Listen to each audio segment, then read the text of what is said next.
पहाडको बाटोमा एक्लै हिँड्न निकै गाह्रो पर्छ। मलाई 2-3 दिनको बाटो यस्तै हिँड्न थियो।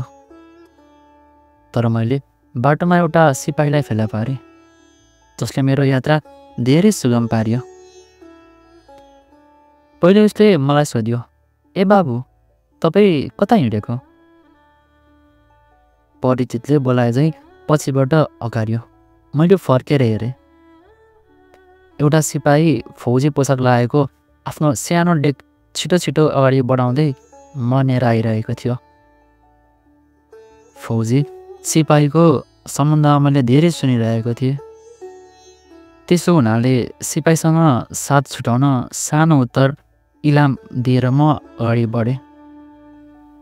तर तबसम्म त्यो मनेर आइपुगेको थियो। ओहो, हाँस्दा सुनको पातले बाँधेको अगाडिको दाँत प्रकाशमा टल्क्यो। म पनि उतै जान लागेको छु। आज दिनभरि त साथी हुने भयो अघि दाइ? बडो लापरवाहीसँग त्यसले भन्यो। कालो कोट, फौजी टोपी, खाकी प्यान्ट। त्यसको कालो कोटको जेबबाट एउटा सानो सस्तो फाउन्टेन पेनको क्लिप पनि टल्किरहेको थियो। कुनै एक घडी पनि त्यसको नाडीमा बाँधिएको थियो, जो उसले हात उठाउँदा बोल्दाखेरि बिचबिचमा हात उठाउने उसको बानी थियो, देखिन्थ्यो। एउटा ठुलो रातो रुमाल आफ्नो घाँटीमा त्यसले बेरिरहेको थियो। म त सिपाही हो, तर तपाईँ ईश्वरले झुटो नबोलाए तपाईँ विद्यार्थी हुनुहुन्छ होइन के? मैले हाँसेर स्वीकारेँ। कुरा यो हो, कस्तो हो, के काम गर्छ, म उसको पहिरनबाट उसको कुराबाट भन्न सक्छु। तपाईँको ढगस खाने आजसम्म मैले धोका खाएको छैन, कमसेकम यस विषयमा। म पढ्न लेख्न जान्दिनँ। आफ्नो दस्तखत महिनाभरि लिने बखतमा पनि भने गर्न सक्छु र रामायणसम्म चाहिँ बाँच्छु। मैले यति पढ्न पनि ब्यारेकमा सिकेको, तर पढ्नमा नै लागेको भए तपाईँ जस्तै दुब्लो पातलो पहिलो नै हुने थिएँ। त्यसका कुरामा अब मैले आनन्द पाउन थालेँ। त्यो बाटोमा सबैसित परिचित जस्तै कुरा गर्थ्यो। कता हिँडेको?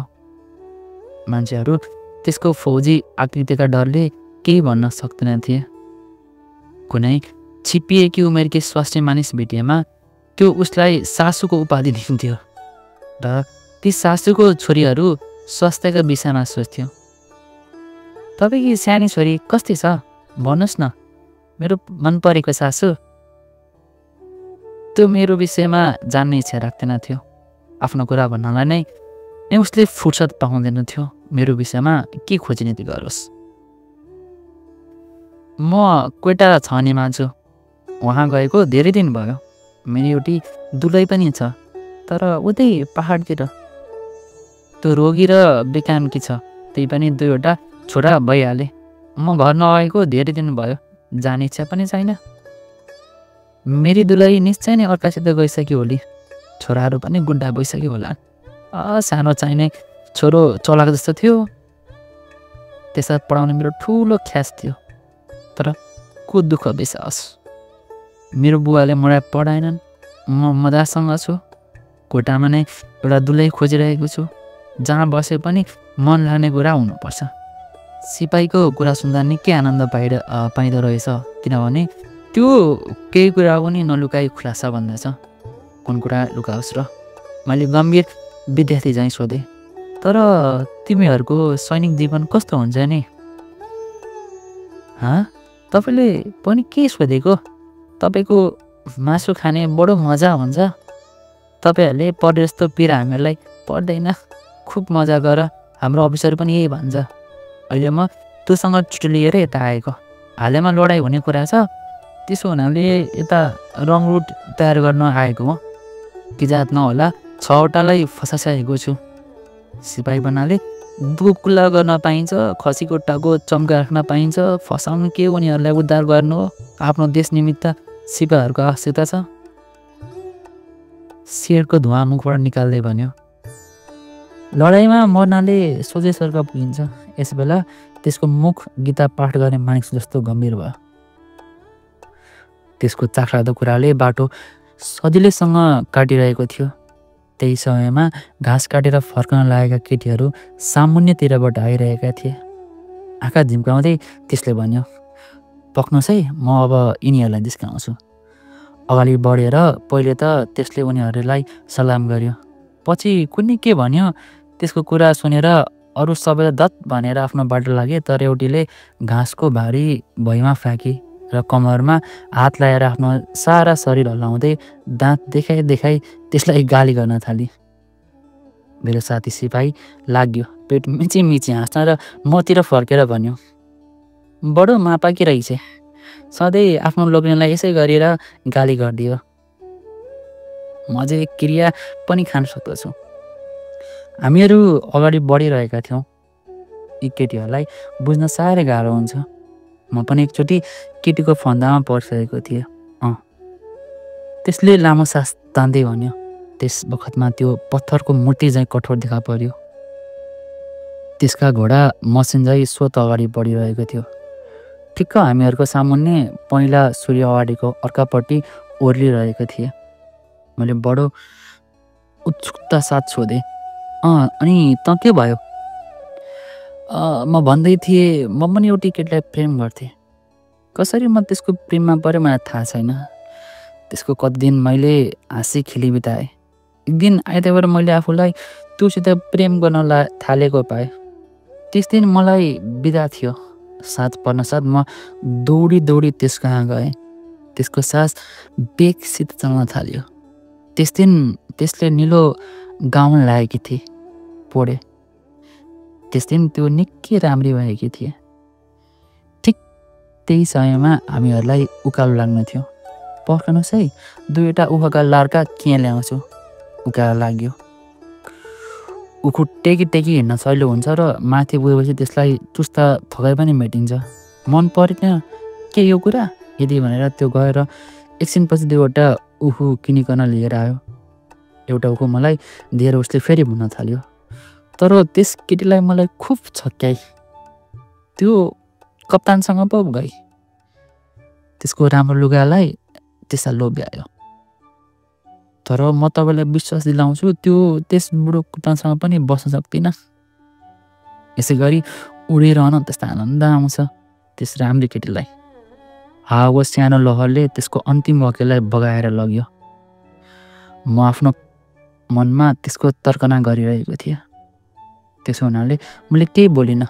मलाई चुप लागेर त्यसलाई मुसुक हाँसेर भन्यो, म एक बोतल रक्सीको बाजी लाउँछु। तपाईँ अहिले आफ्नी स्त्रीलाई सम्झिनु भएको छ होइन त यो कुरा? हेर है, झुट नबोल्नु क्रिया।